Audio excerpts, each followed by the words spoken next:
Here we are today in the first day of February. January seems to have gone by, and we're in February now, and we're headed towards that season of Lent. We're in the fourth Sunday of Epiphany.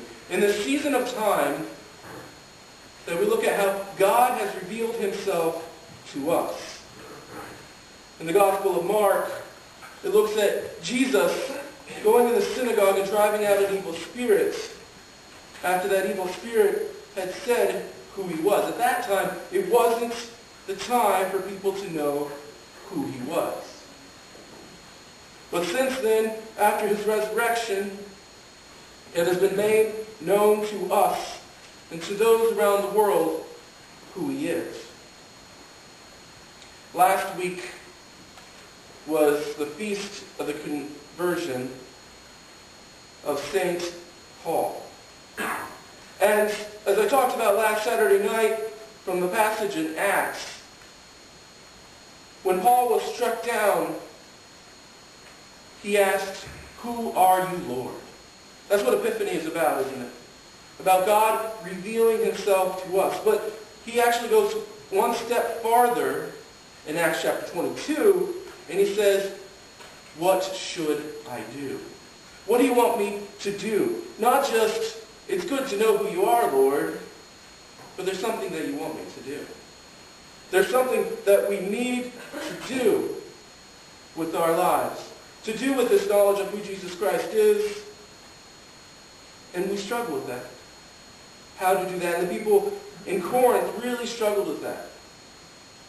These people who came to know who Christ was and wanted to draw close to him, wanted to use the freedoms that they felt that they had because they knew that there was just one God. You see, here's the problem. In Corinth,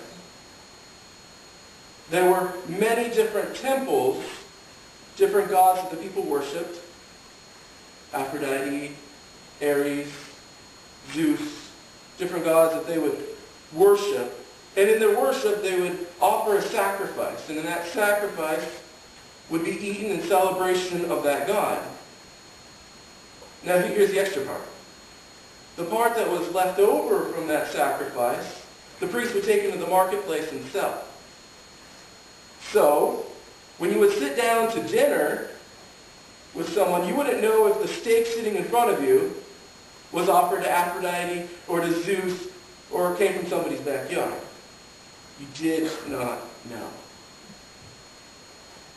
And so in this, the problem came that people, when they would eat of this or would see it in front of them, they wouldn't know if it was sacrificed to an idol. They would think that since it was used in this worship, it was dedicated to this god, and if they partook in it, they'd be partaking in the worship as well. So this was a problem. This was a problem in that time. But Paul tells them, "So then about food sacrificed to idols, we know that an idol is nothing at all in the world, and there is no God but one."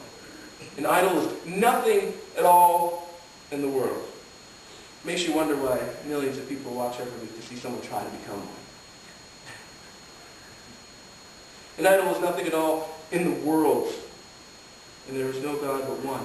Now for us today, we don't have to worry too much about this, eating food sacrificed to idols. But there are other things that cause people problems.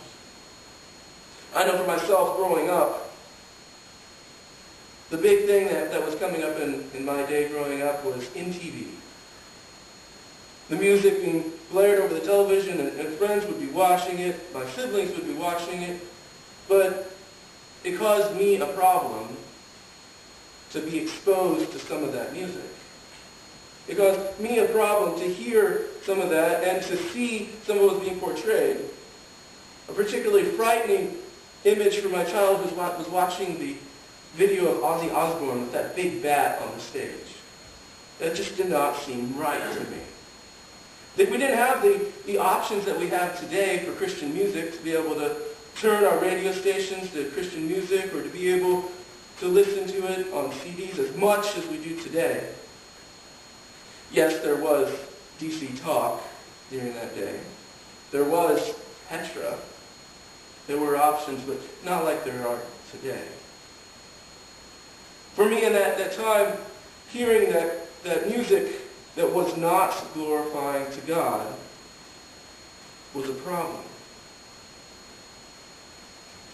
I wanted to have a better option. Music is something that can be used for worship. Music is something that is used for worship. Join us on a Saturday night and you will see that lived out vibrantly. Lived out vibrantly, glorifying God through music. Music can really touch you. And music and food sacrifice to idols aren't the only stumbling blocks for people. There are different things as well. For one person, they may be able to pick up that one beer, that one mixed drink, that one glass of wine, and to be able to enjoy it for what it is. But for somebody else, they can't stop. For somebody else, they have a childhood where they grew up with someone who couldn't stop. And so for them, they just have to stay away from it. For somebody else, it could be language. The language that they hear spoken around them. There are less and less of these people who do have the courage to say to somebody, could you please stop using that language around me? It could be what we watch on TV. And for some people, coming back to food, it is food, but a different way. Not sacrifice to idols, but a compulsion to eat and eat and eat. As Father Colby told us last week, the one boy who was snuck candy bars to his death.